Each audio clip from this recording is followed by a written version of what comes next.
오늘 우리에게 주신 하나님의 말씀은 요한복음 6장 41절에서 59절까지입니다. 자기가 하늘에서 내려온 떡이라 하심으로 유대인들이 예수에 대하여 수군거려 이르되 이는 요셉의 아들 예수가 아니냐. 그 부모를 우리가 아는데 자기가 지금 어찌하여 하늘에서 내려왔다 하느냐.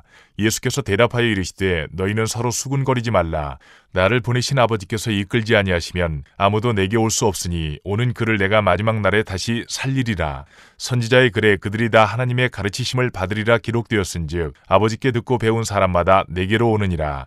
이는 아버지를 본 자가 있다는 것이 아니니라. 오직 하나님에게서 온 자만 아버지를 보았느니라. 진실로 진실로 너희에게 이르노니 믿는 자는 영생을 가졌나니 내가 곧 생명의 떡이니라. 너희 조상들은 광야에서 만나를 먹어서도 죽었거니와 이는 하늘에서 내려오는 떡이니 사람으로 하여금 먹고 죽지 아니하게 하는 것이니라. 나는 하늘에서 내려온 살아있는 떡이니 사람이 이 떡을 먹으면 영생하리라. 내가 줄 떡은 곧 세상의 생명을 위한 내 살이니라 하시니라. 그러므로 유대인들이 서로 다투어 이르되 이 사람이 어찌 능히 자기 살을 우리에게 주어 먹게 하겠느냐. 예수께서 이르시되 내가 진실로 진실로 너희에게 이르노니 인자의 살을 먹지 아니하고 인자의 피를 마시지 아니하면 너희 속에 생명이 없느니라. 내 살을 먹고 내 피를 마시는 자는 영생을 가졌고 마지막 날에 내가 그를 다시 살리리니 내 살은 참된 양식이요 내 피는 참된 음료로다. 내 살을 먹고 내 피를 마시는 자는 내 안에 거하고 나도 그의 안에 거하나니 살아계신 아버지께서 나를 보내심에 내가 아버지로 말미암아 사는 것 같이 나를 먹는 그 사람도 나로 말미암아 살리라. 이것은 하늘에서 내려온 떡이니 조상들이 먹고도 죽은 그것과 같지 아니하여 이 떡을 먹는 자는 영원히 살리라. 이 말씀은 예수께서 가버나움 회당에서 가르치실 때에 하셨느니라. 잘 들리기를 바랍니다.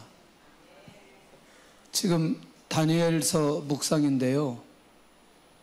다니엘서 2장과 다니엘서 4장은 느부갓네살 왕의 꿈입니다.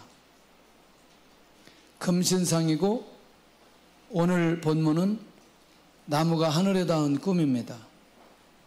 그런데 한 사건은 인류 역사에 대한 하나님의 계시의 비밀이고 한 사건은 한 꿈은 바벨론 시대가 곧 끝이 난다는 얘기입니다. 이 얘기가 들려야 되는데 무슨 얘기냐면 이 다니엘이 뒤에 좀 소리 줄여주세요. 뒤쪽에 다니엘을 통해서 이 느부갓네살 왕에게 하나님께서 알려주고 싶은 게 있어요. 그게 뭐냐면 모든 주권은 하나님의 주권에 의해서 이 바벨론이 움직이고 있다는 것을 하나님께서 알게 해주고 싶은 거죠. 그런데 이 사실을 느부갓네살 왕이 안다 모른다? 모른다. 그러니까 꿈을 꾸게 만들고 그 꿈의 해석을 누구를 통해서? 다니엘을 통해서 해석하게 합니다. 이 말이 중요합니다. 일찍이 모든 역사는 하나님의 주권에 의해서 움직인다는 훈련을 미리미리 받았다면 결국 이 느부갓네살 왕이 지금 이 상황 속에서 이런 꿈을 꾸지 않아도 전혀 어려움이 없다는 사실입니다. 그런데 그거 아직 모르니까 누구를 통해서? 다니엘을 통해서 이 비밀을 알려주기를 원한다는 거죠. 다시 우리말로 가겠습니다. 내가 처음부터 어렸을 때부터 모든 역사는 하나님의 주권에 의해서 움직인다는 걸 내가 처음부터 양육받고 자랐어요. 그러면 지금의 삶을 풀어가는 데 있어서 절대로 제 방식대로, 제 생각대로, 제 계획대로 풀어가지 않을 것이라는 거죠. 제 말 이해되시죠? 네. 오늘 계속해서 양육에 관한 얘기 계속 할 텐데 먼저 우리가 좀 잘 살펴볼 필요가 있습니다. 그것은 뭐냐면 가장 먼저 좀 요걸 좀 생각해 보면 좋겠다. 뭐냐면 거룩한 성도가 되지 못하는 결정적인 이유가 뭐냐? 일단 한번 보고, 두 번째는 주님의 제자가 되지 못하는 이유가 뭐냐? 세 번째는 교회를 세우지 못하는 이유가 뭐냐? 다 거룩한 성도가 되고 주님의 제자가 되기를 원하는데 또 교회를 다 세우고 싶어 하는데 그렇게 세우지 못하는 이유, 주님의 나라에 충성하고 싶은데 충성하지 못하는 이유, 전도와 선교의 눈이 열려지지 않는 이유, 영적인 행복과 감사를 누리지 못하는 이유, 모든 일에 감사와 기쁨을 누리지 못하는 이유, 그 결정적인 이유가 도대체 뭘까? 똑같이 신앙생활 하는데 다 열려지기 원하고 진정한 행복과 감사를 누리기를 원하고 감격과 기쁨 속에 있기를 원하고 그게 안 되는 거죠. 왜 안 되느냐? 첫째, 소유욕에 빠져 있을 때 이게 어렵다는 거죠, 이 삶이. 두 번째는 명예욕에 빠져 있을 때도 어렵고요. 세 번째는 어떤 성취욕에 빠져 있을 때도 여전히 어렵고요. 이게 우리 안에 무엇이 내 안에 자리 잡았는지는 내가 어떠한 사람으로 어떻게 준비되어 가는지에 결정적 역할을 하기 때문에 만약에 소유욕에 사로잡혀 있거나 명예욕에 사로잡혀 있거나 성취욕에 사로잡혀 있다면 절대로 하나님의 사람으로 아까 그렇게 뭔가를 하나님의 뜻을 이루어갈 수 있는 사람으로 가는 수많은 장애물들이 이 안에 담겨져 있다는 거죠. 자, 맡겨진 일을 영혼 없이 감당하는데 뭐냐면 사명 따라 하지 않고 의무적으로 하는데 기쁨이 없죠. 또 그 다음에 자신의 행복 지수를 어디에서 찾으려고 하느냐? 세상에서 찾으려고 하는 거죠. 예. 저도 어디 좋은 분위기에서 차를 마셔본 적도 있고 음식을 먹어본 적도 있어요. 분위기 괜찮던데요. 근데 오래가지 못하더라고요. 일시적이더라고요. 아, 분위기 좋구나, 아, 그렇구나 하고 그걸로 끝나버리는 거죠. 근데 만약에 거기서 내 삶의 미래를 발견하려고 하거나 영원한 것을 소유하려고 할 때는 지극히 제한적으로 끝나버린다는 거죠. 자, 그 다음에 여섯 번째, 특별히 사람들에게 인정받기를 원하는 마음으로 날마다 사로잡혀 있을 때 이제 마지막에 하려고 하는 게 뭐냐면 양육인데 이 모든 것들이 무엇이 되지 않아서 자꾸 이런 게 사로잡혀 있냐. 일곱 번째는 뭐냐면 자기네 생각대로 하려고 그 생각에 사로잡혀 있을 때 뭐냐, 결국에는 하나님의 뜻, 하나님의 계획 상관없어요. 공동체 계획, 공동체의 뜻도 상관없어요.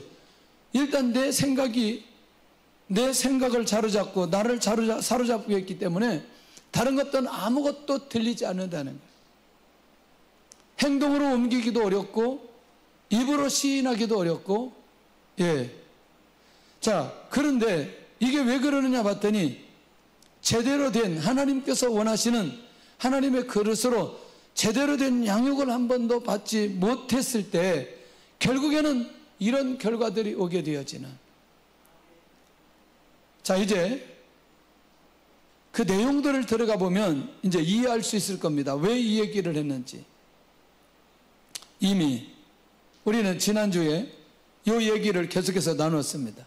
표적 뒤에 주님께서 양육하신 내용이 뭐냐면 썩을 양식을 위하여 일하지 말고 영생하도록 있는 양식을 위해서 하라. 이 말은 먹고 배부른 까닭에 주님을 찾아온 사람들에게 말씀해 주셨습니다. 그러면 이 얘기에 양육받고 그 얘기가 들려지는 사람들이라면 지금이라도 영생하도록 있는 양식을 위해서 달려갈 수 있는 마음이 생기게 될 겁니다. 두 번째는 하나님의 일에 대해서 모르는 자들에게 주님의 가르침이 뭐냐면 하나님께서 보내신 일을 믿는 것이 하나님의 일이니라, 이렇게 가르쳐 주었습니다. 일괄성이 있습니다. 자, 6장 전체는 예수님이 누구이시다? 하나님이시다. 예, 예수님이 구약에 약속된 메시아이시다. 하나님께서 보내신 일을 믿는 것이 하나님의 일이다, 이렇게 가르쳤습니다. 세 번째, 하나님의 떡은 세상에 생명을 주시는 떡이라고 하실 때 내가 생명의 떡이니 내게 오는 자는 결코 줄이지 아니할 것이다. 그리고 목마르지도 아니할 것이다. 계속 누구에 대한? 예수님 자신에 관한 얘기라니까요. 예수님 자신에 관한. 네 번째는 예수님을 보내신 하나님의 뜻을 어떻게 밝히느냐. 39절에 가서는 사람들이 하나님께서 영혼들을 내게 보내주시는데 나는 그 영혼 하나도 잃어버리지 않겠고 마지막 날에 그 영혼들을 내가 다시 살리는 것이니라. 여기까지 갔어요. 생명의 떡이라고 말하고 줄이지 않고 목마르지 않을 것이라 말씀하셨고, 내가 한 영혼도 놓치지 않고 마지막 날에 다시 살릴 것이다. 누구 믿어야 돼요? 예수님 믿어야 돼요. 자, 표적 때문에 따라온 자들에게 결정적인 말씀으로 눈을 열어주셨습니다. 아니, 이런 정도 얘기하면, 6장 정도 얘기하면 이제 어느 정도 눈이 열려져야 되는데, 사실은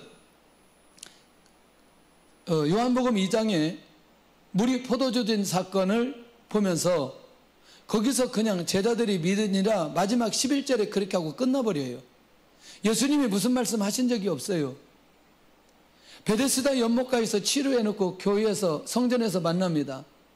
죄를 짓지 말고 하나님 앞에 나아가라. 자, 그럴 때 나가서 이제 복음을 전하죠. 치유받은 사람이. 그리고 그거 끝납니다. 내용이 끝나요. 왕의 신 아들 치유에서도 그냥 그걸로 끝나요. 무슨 내용이 없어요. 그런데 유독 6장에 와서는 예수님 스스로 예수님이 누구인지를 500년 기적의 역사를 보여주고 사람들에게 말씀하고 있다는 거죠. 이거는 사도 요한이 자기의 생각을 자기가 듣고 보고 한 것을 얘기한 게 아니라 주님께서 직접 주님이 사람들에게 양육하신 내용을 그대로 갖다 기록해 놓았다는 거죠. 해설이나 거기 어떤 상황을 기록해 놓지 않고, 그러니 이 내용은 절대로 놓치지 않을 내용이고 이 내용을 믿음으로 그것을 받아야 될 필요가 있다는 거죠. 그럼 두 번째, 주님의 양육에 이 양육받은 사람들의 반응이 뭐냐? 하늘에서 내려온 떡이라는 말 때문에 수군거리기 시작하는 거죠.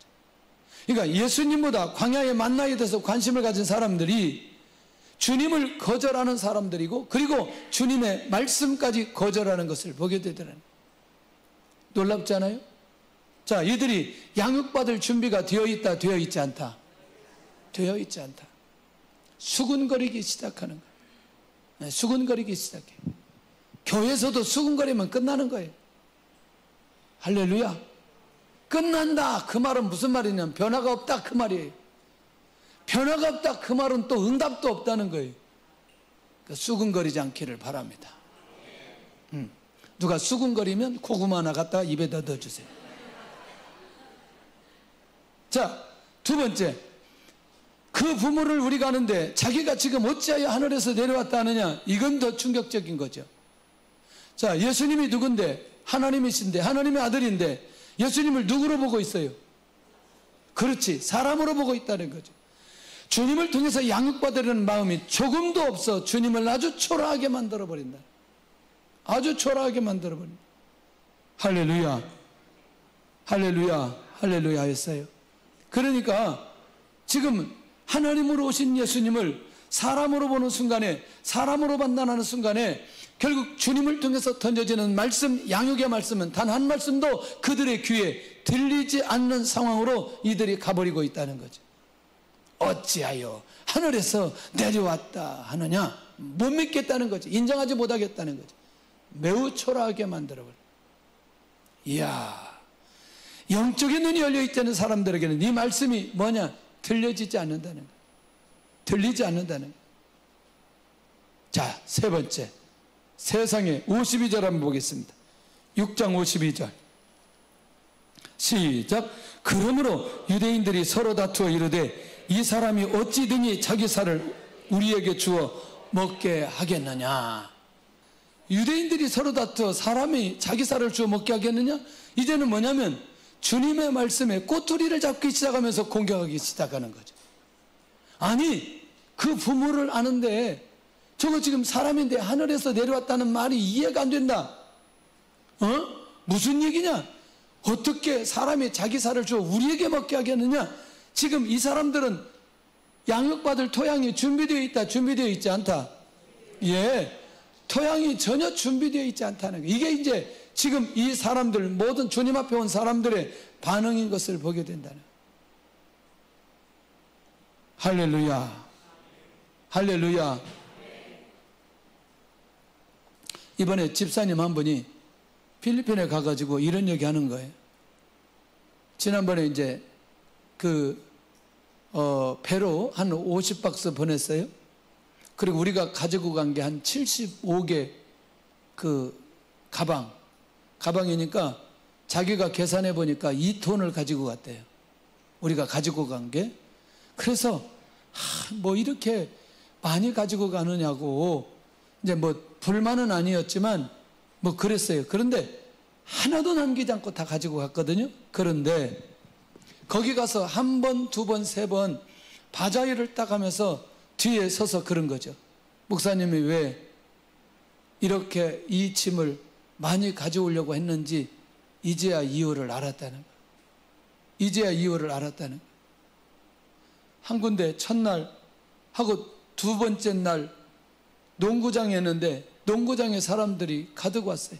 이미 열기도 전에 사람들이 쫙 서가지고 막 마지막 날은 막 이게 완전히 농구장이 그냥 가득 찼는데 세상에 우리가 딱 시작하면서부터 폭우가 와가지고 왔다 갔다 하지도 못하게 거기서 그것만 사는데 이게 이야. 그러면서 하는 말이 이거 여기 내가 와보니까 이 뜻을 알겠다는 거예요. 저는 하나라도 어디다 제가 연락을 했어요. 연락을 했더니 중고를 보내준 게 아니고 전부 다 새거 골프웨어 새거를 다 보내줬어요. 17만 원, 14만 원, 10만 원, 7만 원. 싸요, 비싸요? 우리가 입어도 될 것 너무나 좋은 것들을 거기 다 가지고. 어떤 옷은 뭐 진짜 근데 그걸 우리가 그대로 다 풀었거든요. 10페소 받고. 10페소 얼마예요? 250원? 하여튼 무조건 10페소 이상 받지 마라. 제가 그랬거든요. 처음에는 막 100페소, 50페소, 막 30 이렇게 써 있더라고. 이거 그렇게 하지 말고 모두 다 10페소. 10페소. 이유가 있어요. 그냥 줘도 되지만 이것을 통해서 그들이 대가를 지불하고 그리고 여기 와서 정확하게 우리를 통해서 구입함으로 가치를 느끼게 하는데 그냥 주면 여러분들 이게 가치가 없게 되더라고요. 그래서 일단 이 10페소는 받았어요. 근데 그것만 해도 돈이 상당히 되더라고요. 워낙 우리가 많이 가지고 왔는데. 다른 얘기 아니고, 자, 내가 이해되지 않을 때 그냥 따라만 갔는데 그 현장에 가보니까 왜 그렇게 했는지 이해가 돼야지. 이게 뭐냐면 토양이 준비될 때 그냥 같이 가는 거죠. 자, 조금 더 가볼게요. 자, 이들은 어떤 내용이든 주님에게 양육받을 자세가 되어 있지 않다는 거죠. 왜? 자기들의 목적으로 가득 찬 사람들, 자기 목적 성취에만 꽂힌 사람들, 예수님을 보내신 하나님에 대해서는 전혀 관심이 없는 사람들이란. 자, 이제 우리가 그런 면에서 주님에게 양육을 받으려면 기본적으로 뭐가 준비되어야 되느냐? 토양이 준비되어야 된다. 토양이. 할렐루야. 이번에 우리가 그 표어가 뭐냐면 절대 사명, 절대 선교, 절대 순종이었어요. 그런데 네 번째 날 시간이 좀 남았어요. 시간이 좀 남아서 제가 여기 공동묘지 마을이나 계곡마을 가면 좋겠다 그랬더니 집사님 한 분이 계곡마을 좀 가면 좋겠다. 그럼 오케이, 계곡마을 가자. 바로 바자회 끝나고 차 타고 그대로 대형버스 2대를 계곡마을로 들어갔어요. 여러분들 이 계곡마을 안 가봐서 그렇죠. 이게 이 다리를 넘어가려면 이게 막 남자애들이 막 이렇게 하면은 애들이 놀래가지고 이거 그만해 막 이렇게 하는 데를 넘어가야 돼. 그리고 막 이게 저 밑으로 내려갔다가 저 가려면 이게 쉽잖아요. 그래서 모두 다 우리가 지금 바자이고 남은 그거를 비닐을 봉다리에다 싸가지고 그 전부 다 들고 가자. 그래서 집집마다 다 갔어요. 70몇 명이 가서 다 집집마다 돌아갔는데 갑자기 집사님 한 분이 오더니 뭘 찍어 왔어요. 봤더니 세상에 지난번에 왔는데 우리하고 찍었던 사진을 딱 빼가지고 거기다 딱 놓고 그거를 다시 사진 찍고 이 사람 왔냐고 물어보더라는. 그러면서 갔다 오면서 우리 팀들이 여기 너무나 정말 이런 곳이 있었냐고 막 그러면서 간증하고 막 이런 일이 벌어졌어요. 그 갔다 오다가 우리 하은이가 엎어져가지고 여기서부터 여기까지 다 젖었어요. 그래서 또 그런 데는 또 엎어지는 사람도 믿음이 되는 사람만 엎어져요. 아무나 엎어지는 게 아니야. 근데 얼굴을 보니까 너무나 좋아하는 거지. 힘들고 어려워하는 게 아니라 이 위에서부터 아니 어디 적당히 엎어져야지. 여기만 물에 들어가든지 여기만 들어가는데 여기부터 밑에까지 다 들어갔어요. 보니까. 예. 갔다 올 만하죠. 거기 물이 좀 괜찮아요. 물이 한번 가서 보세요. 물이 지금은 좀 나아졌어요. 그때는 완전히 또랑물이었는데 지금은 좀 괜찮더라고. 그런 상황이 있음에도 불구하고 모두 다 기뻐하는 거죠. 왜? 이미 우리 팀의 마음속에는 오늘 어떤 스케줄로 가든 어떻게 하든 그것을 받을 만한 준비가 다 되어져 있는 거예요. 할렐루야. 두 번째 날이 굉장히 중요했어요. 저기까지 갔다 오는데, 나고나까지 갔다 오는데, 오는 도착하는 시간이 거의 11시, 12시. 한쪽에서, 목사님, 간식 안 먹고 자면 안 되겠냐고 얘기도 하고, 또 한쪽에 물어봤더니, 너희 간식 먹을래? 그랬더니, 간식 먹겠대. 세상에 12시가 넘어가는데 간식 먹겠대. 그 간식 먹어야 돼요? 안 먹어야 돼요? 응? 먹어야 되지. 얘들이, 왜냐면 우리 박창선 집사님이 그 엽기 떡볶이를 거의 100인분을 가지고 갔는데, 먹어야지, 그거를. 안 먹어. 그래, 그 12시에 또 떡볶이를 해가지고 막, 하나도 안 자고 다 먹는 거예요. 야, 어떻게 애들이 이렇게 잘 먹는지 모르겠어. 하여튼 그런데 중요한 건 12시가 넘고 1시가 넘고 1시 반까지 되는데 우리 규정대로 왜 안 자냐고 말하는 사람이 한 사람도 없어요. 무슨 말인지 이해되시나요? 그래서 요 얘기를 먼저 해야 되죠.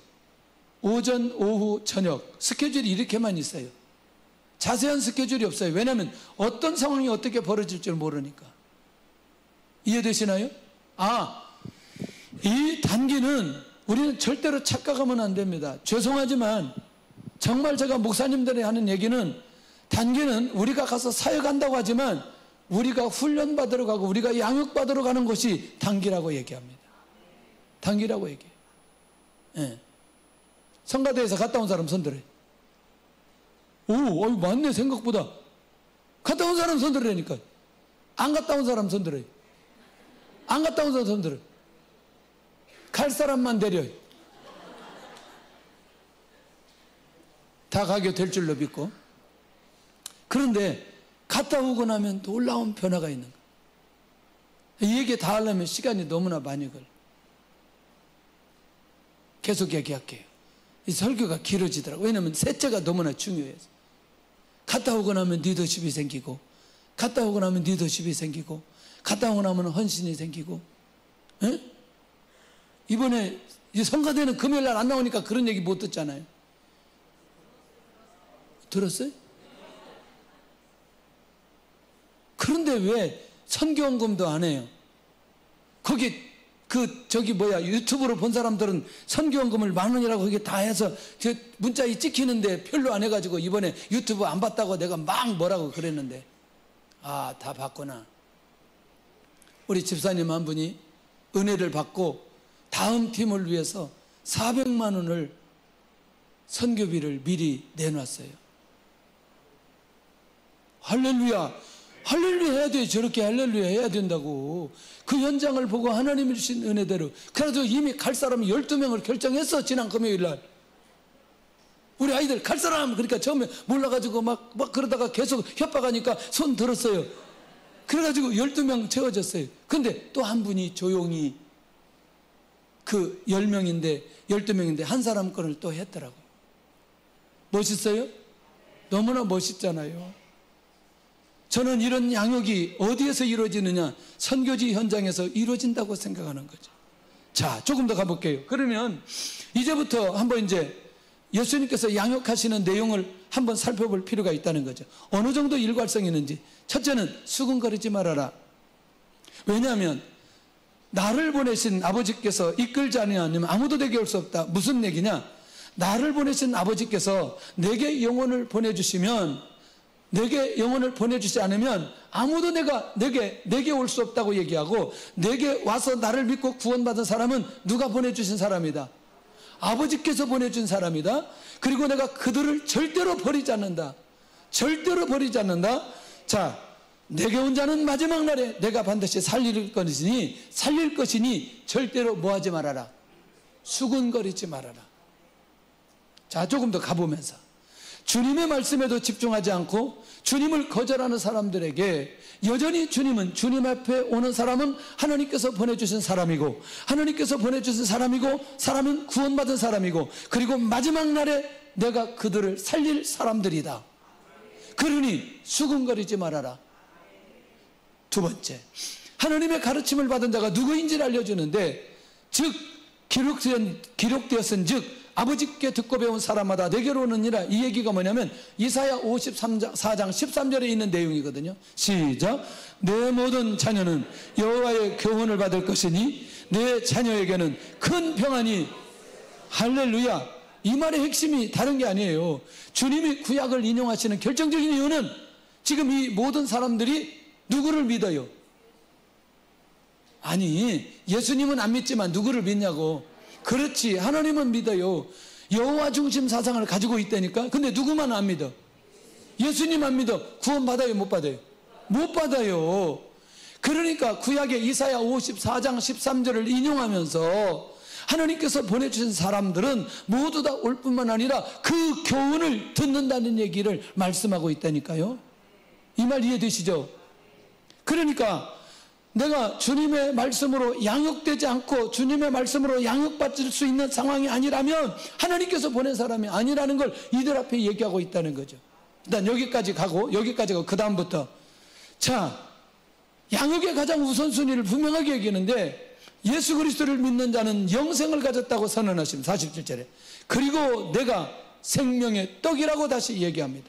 생명의 떡이라고 여기만 얘기했어요? 앞서서 얘기했어요? 앞서서 얘기했어요. 근데 그들이 그 얘기를 듣고 계속해서 뭐 하고 있어요? 아까 수군거리고 있다 그랬잖아요. 그러니까 이 말을 그들이 받았어요? 받지 않았어요? 받지 않았어요. 그러니까 예수님이 포기하지 않고 그냥 지나가는 게 아니고 다시 내가 누구다? 생명의 떡이다. 허허이. 반복하는 게 굉장히 중요하다니까. 자, 우리 성가단한테 수도 없이 하잖아요. 가장 먼저 노래할 때 뭐부터 해야 된다? 그렇지, 발성. 다음 주에도 해야 돼, 안 해야 돼? 해야 돼요. 그 다음 주도. 왜? 이게 기초이기 때문에. 할렐루야. 그러니까 예수님 안 믿으면 계속해서 예수님이 누구인지 예수님 자신을 밝혀서 저들이 믿음 안에 거하도록 하는 게 예수님이 원하는 거 아니냐는 거죠. 예수님이 생명의 떡이라고 말했으니 그냥 끝나고 지내버리는 게 아니라 다시 생명의 떡이라는 사실을 그들에게 가르쳐주고 나를 믿는 자에게 영생이 있다는 사실을 밝혀주는 거죠. 그들이 토양에 준비되어 있거나 준비되어 있지 않거나 여기에는 지금 누가 있느냐? 예수님의 제자들이 있는 거죠. 진짜 역사가 일어나려면 반복 훈련해야 된다니까요. 반복 훈련해야 된다니까. 끊임없이 반복 훈련해야 된다니까. 다른 건 몰라도 복음에 대해서는 하여튼 우리가 어떤 상황 속에서는 반복 훈련하고 그렇게 하나님의 인도를 받아가야 될 필요가 있는데 예수님이 이것을 절대로 놓치지 않고 그렇게 가게 하시는. 자, 보세요.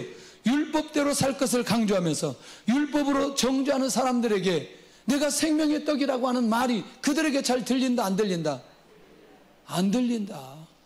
왜? 율법을 무기로 삼아 사람들에게 자기 리더십을 보이려고 하는 이 사람들의 입장에서는 이게 안 보일 수 있고 안 들릴 수 있다니까요. 에? 이게 충격적인 거죠. 그렇지만 주님이 절대로 밀리지 않는다니까요. 왜? 거기 구원의 역사와 생명의 역사와 영생의 역사와 부활의 역사가 주님 안에 있기 때문에 주님이 밀리지 않는 거예요. 예, 언젠가는 이 일의 증인으로 일어날 사람이 이 안에 있기 때문에 그게 누구예요? 예수님의 제자들이라는.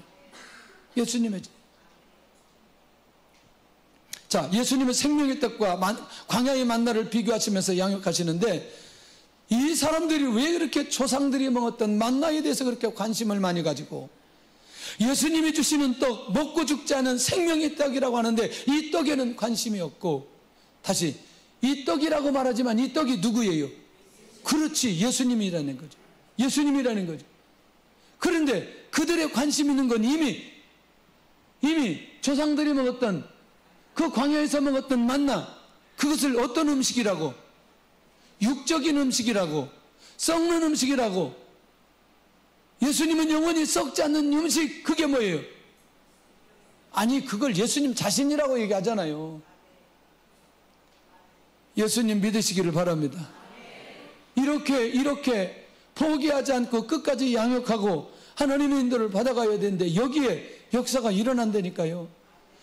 내가 복음 안에 깨어있는 이 일에 양육되어지면, 아까 느부갓네살 왕이 결국 꿈을 통해서 하나님의 절대주권을 인정하는 게 아니고 그냥 삶 속에, 내가 매일의 삶 속에 하나님의 절대주권을 인정하고 나가니까 내 생각에 사로잡혀 내 계획대로 살아가지 않고 명예욕이나 소유욕이나 그런 성취욕에 살아가지 않게 해두고 어떤 것을 하고 인정받기 위해서 살아가지 않는 삶으로 가게 되니 주님께서 나를 양육해 주실 때 양육의 자리에 언제든지 들어갈 수 있다는 것이죠. 무슨 말인지 이해가 되나요, 이게? 네. 제가 이 스포츠맨이잖아요. 네? 제가 여러 가지 운동했다니까요. 이번에도 농구도 했어요. 농구, 배구, 축구, 탁구, 골프. 하여튼 공이라고 생긴 거는 다 해봤어요. 그 야구를 나보고 하는 하고 누가 조롱하길래 둘이 가가지고 저기서 나오는 거 쳤어요. 나오는 거. 기계에서 나오는 거 쳤는데 17개 중에 17개 쳤어요. 허치지는 않았어요. 하여튼 잘 맞은 거는 반절이 되고 하여튼 또르르 굴러가는 건 한 반절 되고 그렇게 해서 17개 다 치기는 쳤어요. 그리고 그 뒤부터 그 사람이 조용했어요. 그런데 중요한 건 아직도 제 잘못된 습관이 뭐냐? 공을 안 본다는 거예요. 큰 공이든지 작은 공이든지 공을 잘 안 본다는 거예요. 저를 레슨하는 친구가 뭐라고 얘기했냐면, 목사님 공 좀 보세요. 그러나 공 보고 있는데 목사님은 공이 자기 앞에 오면 공을 본다는 거예요. 그래요. 그래서 그러면 공을 이렇게 확실하게 저쪽에 있는 공을 쳐다보니까 훨씬 더 치기가 좋은 거지. 근데 다시 레슨 받고 혼자 오면 꼭 앞에 있는 공만 보고 치니까 이게 늦는 거죠, 몸이. 이건 잘못된 습관인데 이 고치려고 하는데 안 고쳐지는 거예요. 왜냐하면 60이 넘어서 배워가지고 안 고쳐져, 이게.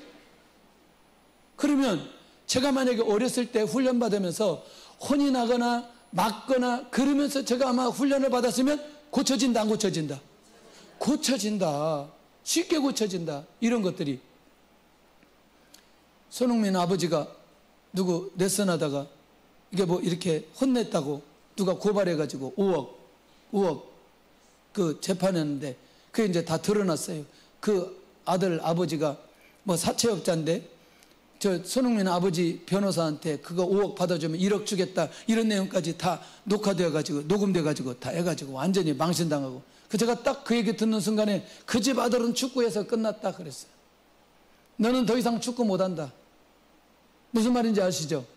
저는 이 사람이 뭐 비인격적으로 뭐 이걸 가르치고 그렇게 해야 된다 그 얘기가 아니고, 그 어렸을 때 대가를 지불해야 될 걸 지불하지 않음으로 인해서 결국은 끝나는 거다. 네, 끝나는 거다. 그게 조금 힘들고 어렵지만 그걸 통과하고 났을 때 뭐가 따라오는데? 결과가 따라오는데. 오늘 우리가 하나님 어떤 경우라도 주님이 직접 환경으로, 말씀으로, 상황으로, 사람으로, 말로 나를 양육하실 때 그것이 내가 들려진 사람은 지금 고칠 수 있다는 거죠. 지금 회복될 수 있다는 거죠. 아멘? 그러니까 이들이 예수님에 대해서 불신앙을 가지고 있는데, 불신앙을 가지고 있는 이들에게 내가 생명의 떡이다, 영생이 나에게 있다, 조상들이 먹었던 그 만나하고 비교되지 않은 게 내 안에 있다, 나를 믿어라, 이렇게 말하면 믿어야 되는 거 아니겠냐. 자, 조금 더 가볼게요. 광야의 만나에는 집중하면서도 예수님에 대해서는 관심이 없는 사람들의 모습이라는, 이게 나는 너무너무 중요하다고. 저는 지난 금요일 날 그런 얘기했어요. 우리가 예배 한번 빠지거나 혹은 뭔 어떤 사회가 한번 빠지거나 아무런 일이 없어요. 그런데 제가 이 요셉을 보니까, 유다를 보니까 우리가 하나님 앞에 헌신하고 하나님 앞에 충성하고 하는 것들이 하나씩 쌓여지더라고요. 그 당시에 아무런 일이 없었어요. 아무런 일이 없었어요. 요셉이 형님들에게, 형님들 너무나 힘들고 어려워하지 마세요. 하나님께서 우리 가정을 구원하시기 위해서 나보다 먼저 이곳에 보냈습니다. 그 얘기했다고 해서 요셉에게 뭐 갑자기 놀라운 변화가 일어난 거 아무것도 없어요. 그리고 자기 집을, 아버지를 애굽으로 이주해 놓았어도 아무것도 변화된 게 없어요. 그런데 마지막 아버지 야곱이 죽을 때 요셉에게 축복하는 내용이 시작부터 요셉은 섬 곁에 있는 무성한 가지라. 그 가지가 담을 넘었도다. 이렇게 아버지가 축복해 주는데 이 축복이 지금의 축복이 아니라 미래의 축복으로 이어져가는 기가 막힌 역사가 일어나더라는 거예요. 오늘 우리가 단순하게 내가 지금 뭐 했다고 해서 하나님께서 금방 뭐 열어놓고 막 엄청난 거 주시면 다 그렇게 하는 거죠. 쌓아갑니다. 쌓아갑니다. 또 쌓아갑니다. 어느 시점에 하나님의 때가 되었을 때 상상할 수 없는 은혜를 하나님께서 부어주시는 것을 보게 되더라는 것이죠.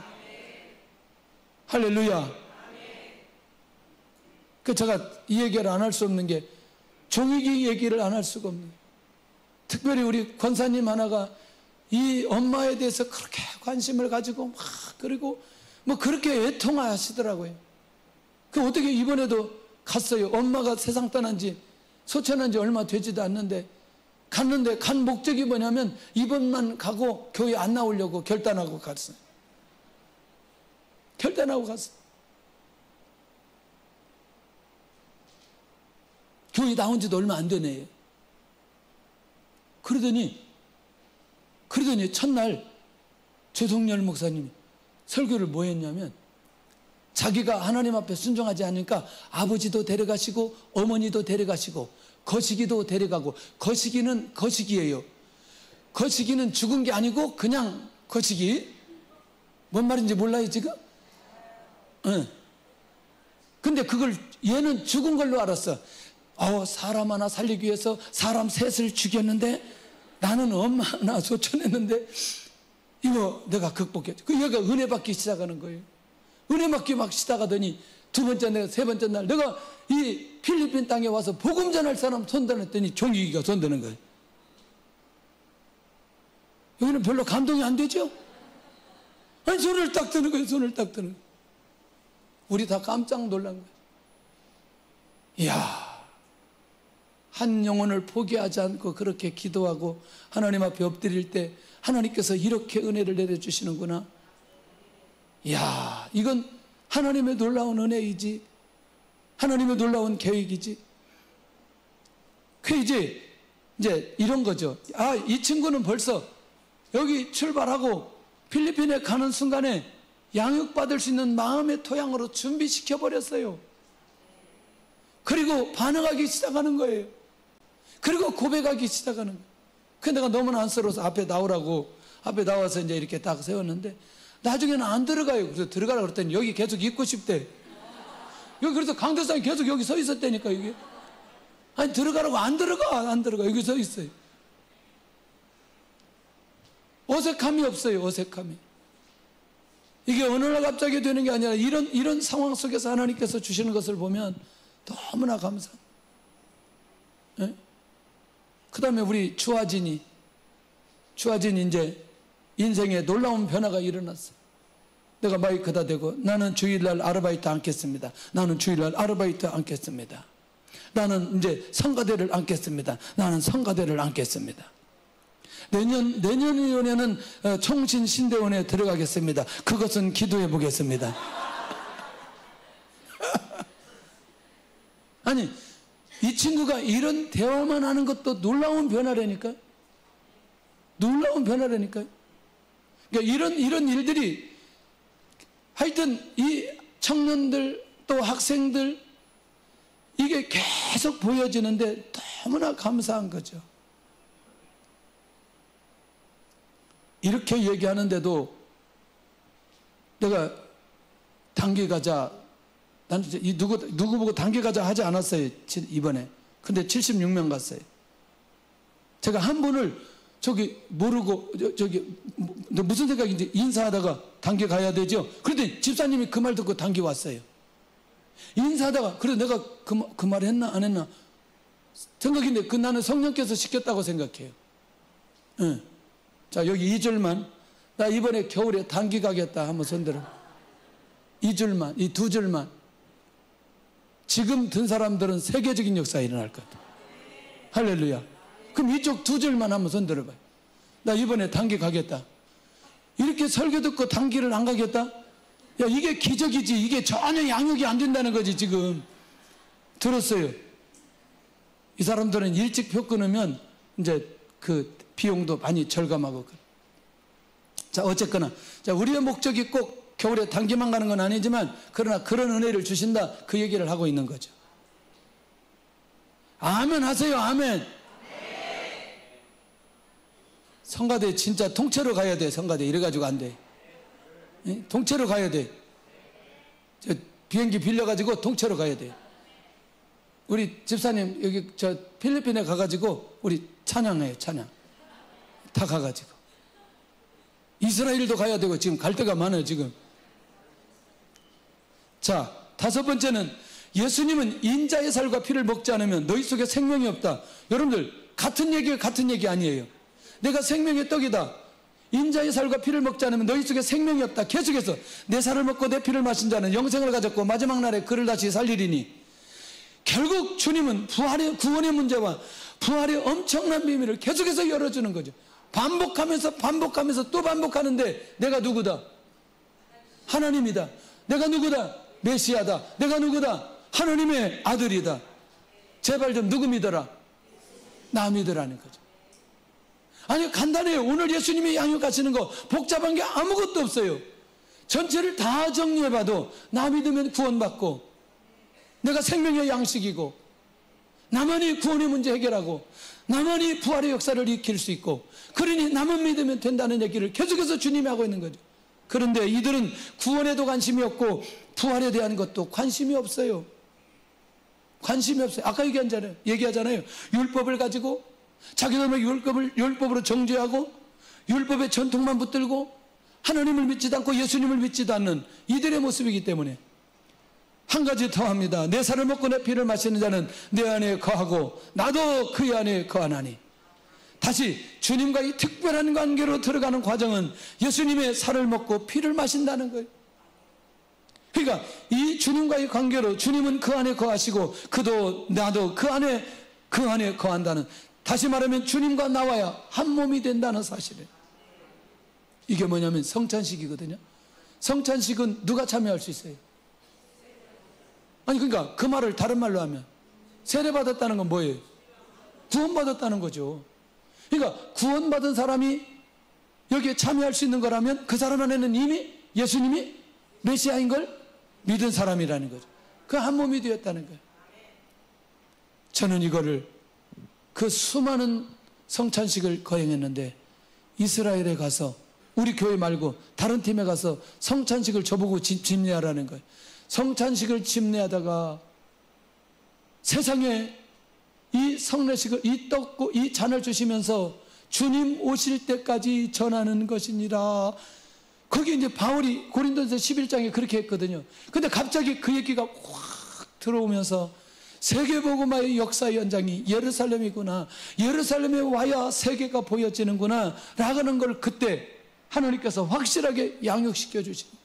그래서 사실은 그 뒤에 우리 교회가 성지순례를 가기 시작했어요. 성지순례를 가기 시작했어요. 아마 곧 제가 한번 갔다 와야 될 것 같아요. 성지순례 언제 갈 수 있는지 제가 조사를 해보고 와야 될 것 같아요. 지금 이 느낌은 진짜 갈 거냐 말 거냐 지금 그런 거예요. 에? 내가 조사를 해보고 와야 될 것 같아요. 지금 전쟁이라는데 내가 가야 전쟁이 끝날 것 같아요 지금. 에.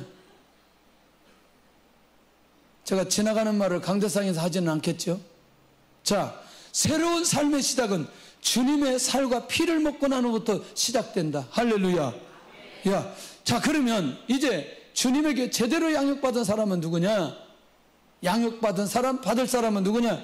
주님을 만난 감격적인 상황을 경험한 사람. 누구? 사울처럼.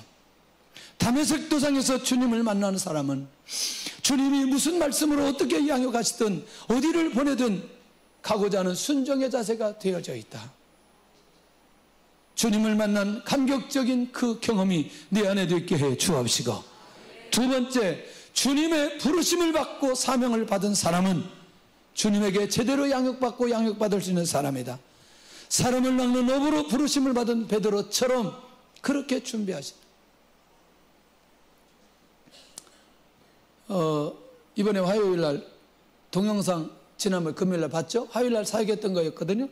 그 김종태 목사님이 이제 우리 교회 와서 이런저런 간증도 하고 그랬는데, 제가 두 가지를 이분을 보았어요. 첫째는 뭐냐면 이분이 청소년기 때부터 큐티를 끊임없이 했다는 거, 지금까지 해왔다는 거. 그 다음 두 번째는 복음을 전하기 위해서, 신학을 하기 위해서 유도부에서 100대를 맞고 유도부에서 빠졌다는 거였어요. 저는 이 두 가지가 이분이 사역할 때 결정적으로 결과를 주는 거였다. 어떤 경우에도 하나님과의 관계 속에서 막히지 않도록 큐티를 했고, 그리고 내가 복음을 위해서는 어떤 대가도 지불할 수 있는 그런 준비와 자세로 살아가는.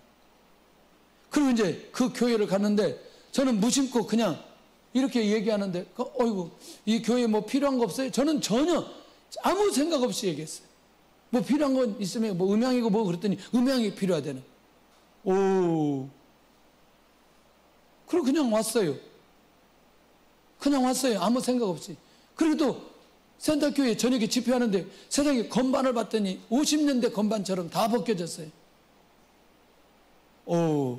그리고 그냥 끝났어요. 저는 지금 페이스북으로 계속 지금 이 상황을 지금 하고 있기 때문에 제가 뭘 주목하게 볼 수가 없었어요. 앞에서 계속 해야 되니까. 뒤에서 이걸 하면은 안 보일 것 같아서 앞에서 계속해서 하느라고 그것만 살짝 봤어요. 그리고 그냥 왔어요.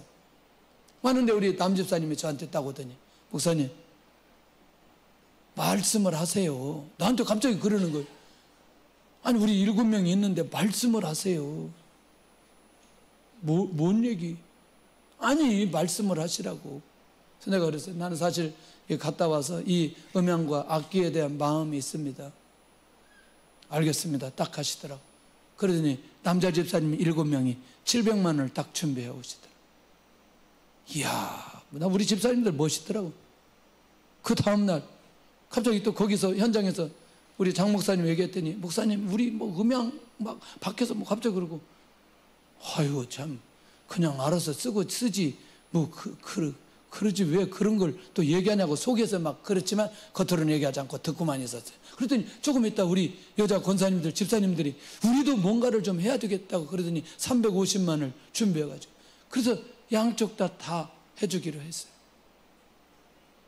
나는 이미 그 현장에 가서, 이 현장에 가서 내가 단기 선교지만 여기에 선교로 부르심을 받고 사명을 받고 이 현장에 왔는데 무엇이든지 들리는 거지. 무엇이든지 받게 되어지는 거지. 무엇이든지 받게 된다고요. 아니, 무슨 돈 얘기할까봐 아멘도 안 하고 진짜 너무하는 것 같아요. 그런 게 아니라니까. 그런 거 에? 하나님께서 만들어주시고 역사에 주셔야 되는 거지. 돈은 절대로 얘기해서 되는 문제가 아니에요. 우리 주머니에서 돈을 나올 때는 성령의 역사가 일어나야 돼요. 토양이 준비되지 않으면 절대로 안 된다니까. 너무나 감사하는 거죠. 막 제가 막 눈물이 날라 그러더라고요. 눈물은 나지는 않고 날라 그랬어요. 너무나 감동돼가지고. 세 번째, 주님의 몸인 교회의 공동체에서 직분을 받은 사람들, 초대교회를 세우기에 세움을 받은 공동체 7집사처럼 결국 어디까지 가요? 순교의 자리까지. 그래서 다음 주 금요일날 우리 7집사님들의 이름을 다 적었어요. 남골라 하여튼 누구 빌리 해가지고 지금 다 이름을 정해놨어요. 재밌어요. 하여튼 우리 모두가 그렇게 여기 성경에 나오는 7집사처럼 그렇게 쓰임받을 수 있기를 원합니다. 그렇게 양육받을 수 있기를 원합니다. 그 다음에 네 번째는 주님을 통해 자신의 죄를 보고 구원의 감격을 경험한 사람. 누구? 사마리아 여인. 예, 바로 나갑니다. 바로 와보라. 내가 누구를 만났다고? 메시아를 만났다고. 마지막입니다. 누구냐? 복음을 위해서 재생산이 되고 훈련받고 양육되어진 디모데 같은 사람. 오죽하면 사도 바울이 디모데에게 충성된 사람들에게 부탁하라. 그리하면 그들이 또 다른 사람들을 가르칠 수 있으리라. 이 이 얘기를 직접 디모데에게 합니다. 얼마나 디모데가 바울을 통해서 양육을 잘 받는지. 바울 못지않은 사역을 했더니 디모데. 결국 결론입니다. 나는 양육하시는 주님을 만났는가? 나를 양육하시는 주님의 말씀이 들리는가? 양육의 말씀 듣고 이전보다 변화된 삶으로 살고 있는가? 나는 주님의 양육으로 재생산의 비전을 가졌는가? 우리 모두 우리 주님의 양육자 되어져서 주님에게 쓰임받는 주님의 제자가 되기를 예수님의 이름으로 축원합니다.